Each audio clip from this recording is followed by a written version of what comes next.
All right, Max, that time. It's our mailbag episode, the first ever mailbag episode here on the Cedric Maxwell podcast. I am Josue Pavone. He is, of course, Cedric Maxwell out in Charlotte. How are you feeling, Max? How's man, I am beautiful here in Charlotte, man. The city is, give you a view. This is me. I'm on the deck, and this is the view of the Queen City. Okay. Nice. Where I'm at. I'm actually on the rooftop. I have a townhouse. I have a downtown Charlotte, and I'm kind of looking onto the city. Yeah, you got some of the invite. Love it life. You've been talking about it all summer. I gotta get the invite. We gotta. Oh yeah, definitely have you and Nick Joso down, and hang out on the roof deck. Have some, have some lunch. Just chill. Yeah, it looks nice, man. We just got the sun. We got the sun back today after the crazy rainy Friday we had. But let's get into these episodes. Let's get into these episodes. Let's get into these questions.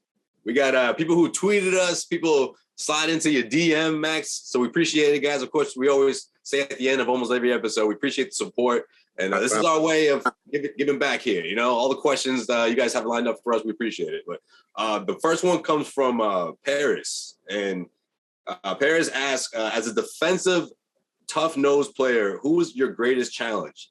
DJ, Bernard King, or Larry Bird? Who was my challenge? Your greatest challenge out of those three, I guess. The only one I had to guard. Well, I had to guard Larry for a little bit, when I was going against him his rookie year. That was pretty tough. But other than that, I would have said Bernard King. Bernard King was outstanding, man. He was a different animal, man. That dude was he could score both shoulders, post up. He was so quick that you couldn't double team the post up, and that gave you problems. And I remember one day Larry would score on him, and then he'd come back down to the other end. He'd be all pissed off and wouldn't score on me. And then one day Larry happened to have him on the switch on the defensive end. And Larry was telling me, like, switch. Like, no, you're good. You stay right there. You were on the all defensive team. You stay right there for a minute. You'll see how this feels. So that was pretty funny. But yeah, I would say Bernard King was one of the tough ones. Dr. J. I'm gonna even give my guy James Worthy a little credit. He was pretty tough because he was so quick with the basketball. My boy Bob McAdoo said they used to call him clever, because he had all these moves and things around the hoop. But there was quite a few. Alex English, Kiki Vanderway. There was a lot of guys who could score the ball when I was playing. You know, this is new Lakers documentary that they got going right now. They're around that time, the mid '80s right now. On Netflix. I'm sure you've been watching it, man. I'm sure you've been keeping. It'd be nice to get a check. I don't know, because last time somebody was telling me about the Laker documentary, and I think that's when they had. I think Jerry West was in the. That was the TV show. I feel like these are like the response to those. This is the documentary, but yeah. That was worse. I guess the actor acting like Jerry West, and then there was the actor who was me, and I guess I scored, and Jerry West wasn't too happy with that. No, he was actually in the limo watching this, and then he was just like, cornbread motherfucker. I'm like, damn, Jerry, tell me how you really feel, big fella. But yeah, that was those were pretty tasty bits, man. Yeah, well, that was the part that actually made the show. So it makes me wonder that was a true story. That was verbatim, the way he said it. Possibility. All right, next one comes from one of our bigger fans, or maybe his biggest fan. I feel like he always interacts with us a lot on Twitter, man. Big shout out to Greek-Italian Celtics Skywalker. His question is, what else do the Celtics need, in your opinion, to shore up this roster? I feel like they need another big and a wing. Thoughts? I would love to have another big. I think the wings are pretty good. Since Kevin Durant now is off the table, that would have shored up a lot of different things. But they've been talking about, Jason Tatum, what an outstanding summer he's had. I think someplace he's playing in some summer league and game, and LeBron was with him. He had 8 threes or something like that. Yeah, it was crazy. Got a pro-am. It's Jamal Crawford runs it. Yeah. So, but that's the same Jamal Crawford that Chad Holmgren. Didn't he break his foot or something in that summer league? Exact same event. I was going to tell you. I don't know if you knew about the year. Yeah. I was like, what did he do to break his foot that he's out for the year, though? Well, from a highlight, it looked like he was trying to stop LeBron. Yeah, LeBron on a fast break, and he starts limping after it, and that was the last time we saw it. Actually, they shut down the game because there was condensation, so the floor was slippery. So after that happened, they said it's a wrap. And they closed it down. So, but yeah, wow. And I played. I know. People out there are going to be like, "Oh man, well, what was he doing? Playing in the thing?" But it's like, come on, man, that's the last thing on people's mind when you're playing and during the off season when you're trying to showcase yourself. Also. Well, the thing with some great players. Well, the thing that he had permission from the team. OKC gave him permission to play in that summer league game. Right. If they had not given him permission to play in that summer league game, they could have voided his contract. So, young players, if you aren't established, you might want to second guess and make sure you ask your team to get permission if it's okay to play in those games. I mean, there were guys who got hurt in all kinds of different things. And some of their contracts have been voided. Some of them have just been punished. There was, I think, some guy that I remember one time, he got hurt. I think he was jet skiing and fell off the jet ski and broke his leg or something like that. Purvis Ellison, who we both know, he said he did something, but he was helping D. Brown bring a table into his house. The table fell on his foot and broke it. You heard his foot. That's right. I forgot about that. So players, different things can happen to players like that. But again, it's just unfortunate. It isn't anything that we should scream about. It's just unfortunate.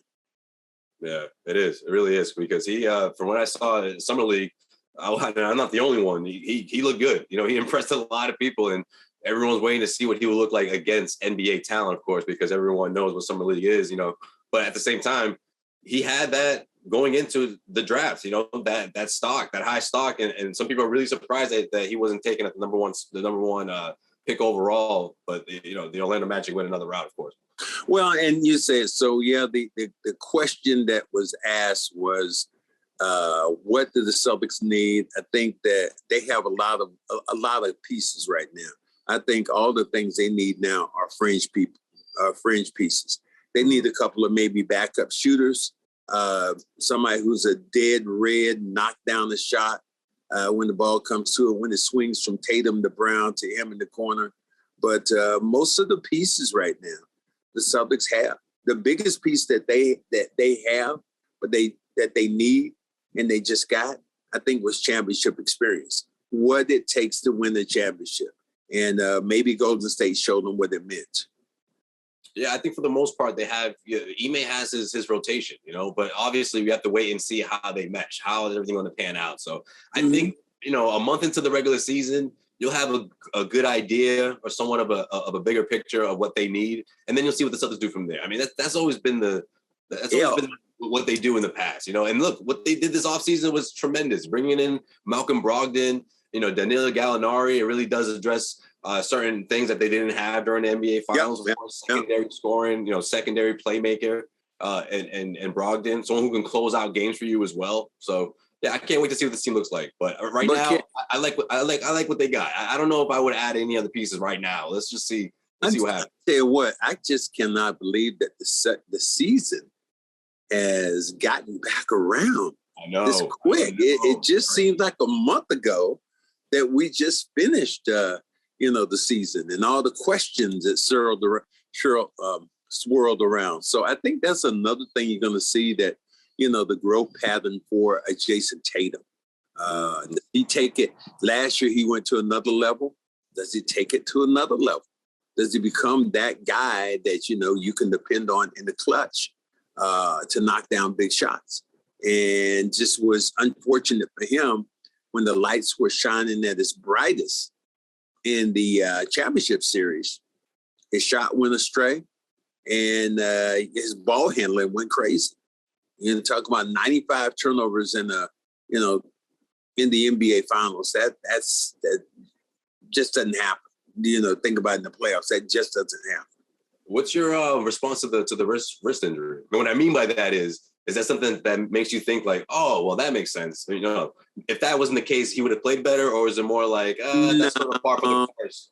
When you're making a deep playoff run. No, because you think about it, he played great during Miami. He played well enough to be the MVP. Yeah.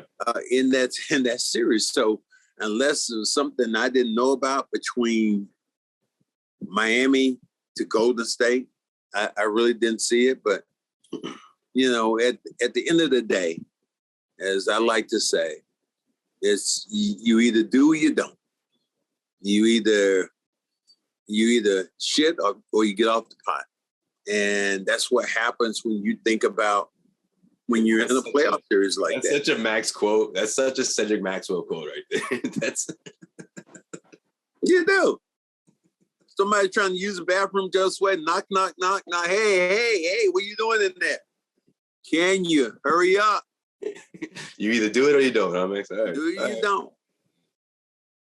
All right, let's move on. Next question. This is from A Poll. A Poll says, this is a funny one. I believe it was 1977, and you were at Auerbach B-ball school out in UNCC, of course, your alma mater. I was a camper, and you referred to our game and you refereed our game, in a furry bathrobe and slippers. They called you up to court 6 like 6 or 7 times. I think you blew the whistle twice the entire game. Once to start the game, the second to start the second half. Do you remember this at all? No, I don't remember it. But Walpole or whatever your name is, I apologize now after all these years. How do you forget? Wait, hold on, Max. This is kind of.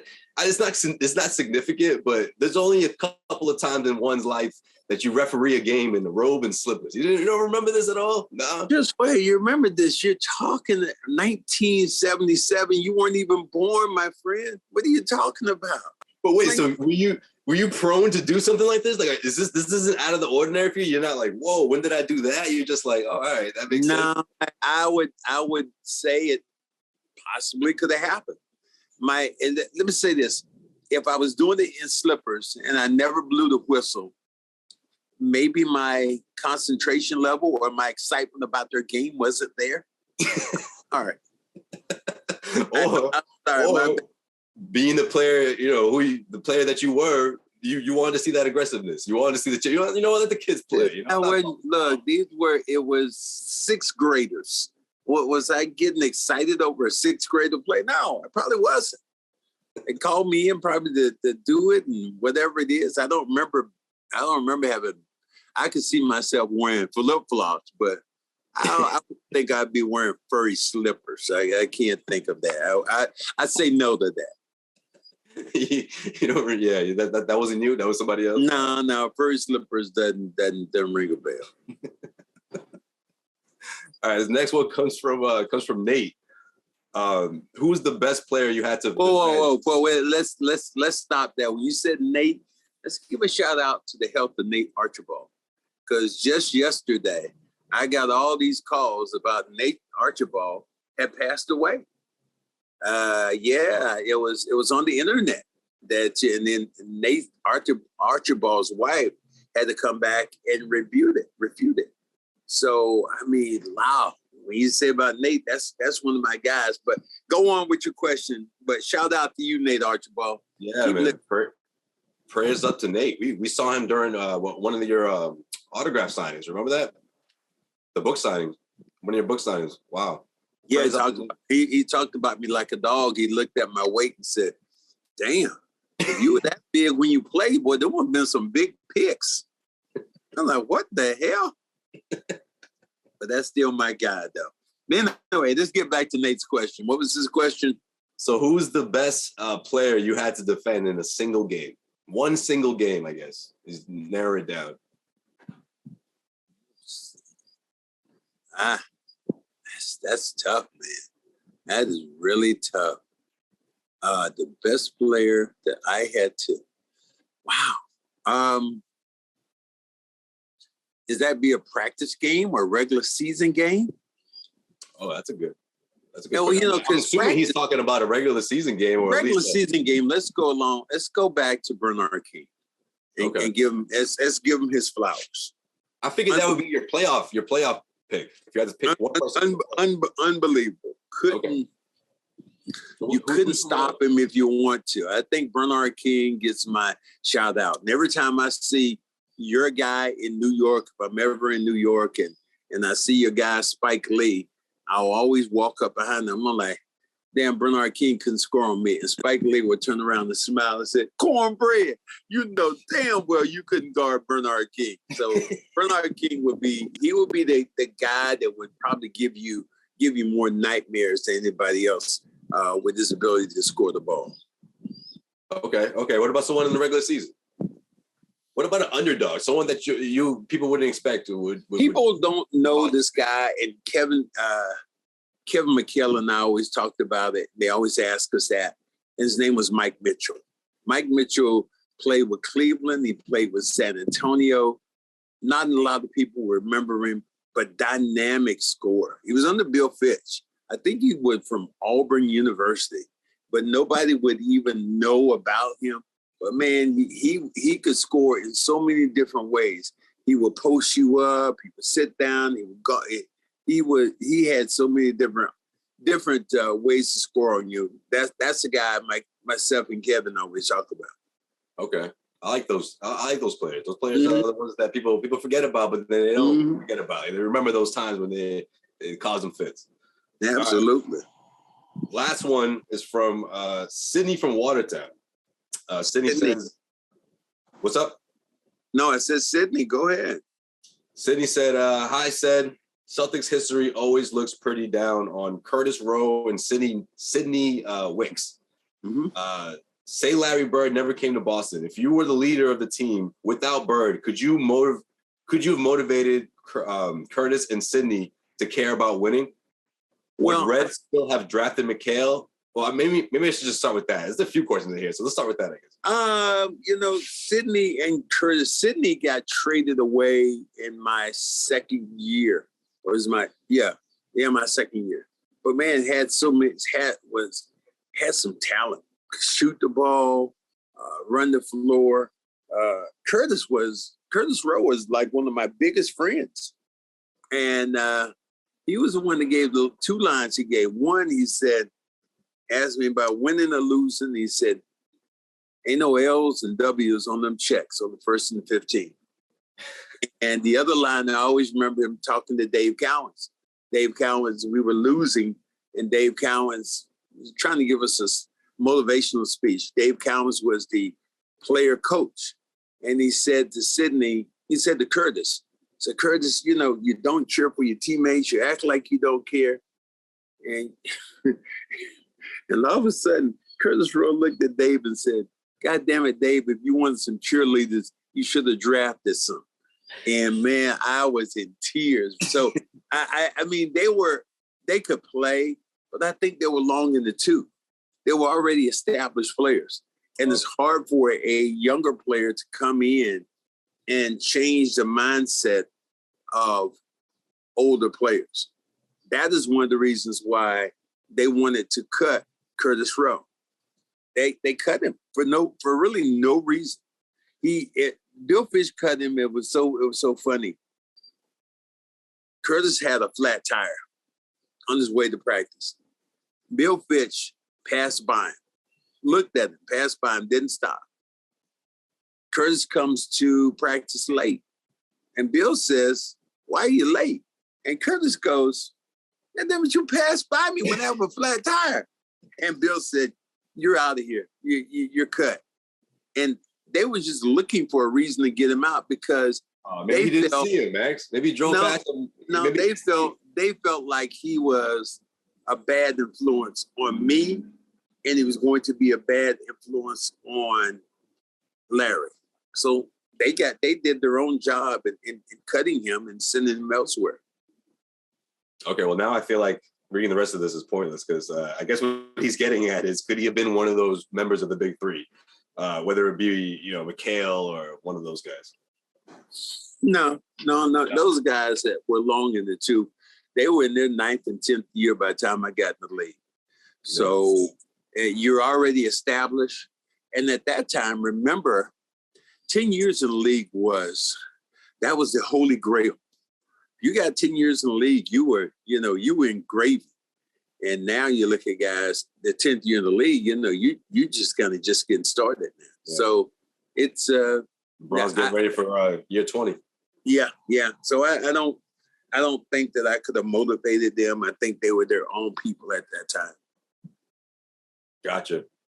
All right. Well, everyone, we appreciate the questions. I would love to do this again. So maybe in a couple of months we'll send the send the alert out for everyone to bring in these questions, because that's fun. See, that's exactly what I want. I wanted these questions to evoke those type of stories and trips down memory lane that we haven't done yet. So I can't believe that we didn't have anybody say, talk about, what went on with Kevin Durant being taken off. They're pissed. They don't want to hear about it anymore. We were, after the news came out that Brooklyn Nets are going to keep him and going to try to, they're going to work things out. They had the meeting and everything. We did a live show, your favorite show on YouTube, The Guard Report. We went live, and 5 minutes into it, why are we still talking about this? Well, I'm like, it just happened. They just dropped the story. Like, come on, Celtics fan. But that's how mad they are. They're mad that this whole thing even started 6 weeks ago. All summer. Here's the thing, which is really fun. I think the most ironic thing about this is that when Kevin became a free agent, he was courted by the Celtics. Jay Crowder and everybody opened the playbook. Man, come here. You're going to be da-da-da-da. And everybody said, look, we had a great interview. And, everybody wanted him. And all of a sudden, he leaves and goes to Golden State. Everybody's pissed off. Screw him and da-da-da, whatever. Isn't it so ironic that he would have the Celtics on the list that he wanted to come back to after essentially scorning them in the first time he was a free agent?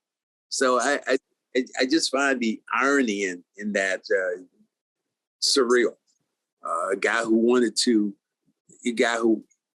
kind of put his toe in the water, thinking about playing here, and then left. And then when he gets to Brooklyn, he's like, I got a couple of teams right now on my list that I'll go to. And one of them happened to be the Boston Celtics. Yeah, it's unreal. Well, I don't know. What do you think about it? Do you think this is something that was just out there that Brooklyn was trying to use in their favor? Because think about it. The Celtics, you put the Celtics up there, everyone's like, oh, that deal might get done. So let me get our trade package together. I'll try to outdo the Celtics and what they got on the table. But who knows? But did you ever hear any other deals out there that made sense? The Celtics one's the only one that made sense. I mean, this is. But if you're Brooklyn, you don't want to make that deal. You're like, man, we just re-signed you for 4 years. Can we at least see what this team looks like? Yeah, I think Brooklyn. But if you wanted to, I just didn't think they want to go into a new season with an unhappy player. That's what I was saying. But now that they've made amends, how do you, as a player and the general manager and a coach, how do you get that back on the same trust page? With Steve Nash, he said Steve Nash had to be fired, Marks had to be fired. It's me or them, and now you coming back? I mean, Danny Portson did that one time. He played with the Celtics for a minute during the Rick Pitino era, and got traded to. Denver. Got traded to he got. I think this time I wouldn't say it was Toronto. I think he went to Toronto first. Oh, and then he said he didn't want to go there, right? No. He went to Toronto, and they asked him, talked about the Celtics. He said, "Man, I'm glad I'm out of here. This ship be sinking." And then went to Toronto and failed the physical, and had to come back to Boston. How do you mend those fences? And that's gonna be because if you're Steve Nash, do you trust? If you're Sean Marks, do you trust? If you're KD, do you trust? They got just their whole team is trust issues. Kyrie Irving, are you going to play? You're not vaccinated. I mean, just it's just a bunch of things. And then you had Ben Simmons. Do you trust Ben Simmons right now? Yeah, I mean, the mandate, that's the thing. If this mandate comes back and everyone has to get vaccinated again in order to travel or certain cities and this whole thing happens again, then that's it. Imagine, like, that's it. And that's one possibility, right? The other thing, in my opinion, looking at this going into the regular season for the Nets is, are they, I don't know, a 6 or 7 game losing streak away from firing Steve Nash? I think they are, honestly. Like, that's all it's going to take. So I'd be really surprised by the end of the season that Steve Nash is still the head coach. But if it isn't him, then who is it? Who goes in there and tries to fix this mess? Man, you're right. You're right in that regard. I mean, that's the only other thing that people didn't talk about to me, with the whole Kevin, and this is the last time I'm going to talk about, is the fact that there were so many things that seemed to be positive for Kevin to come here. One, the fact that you think about who he was coached by. Ime was his coach.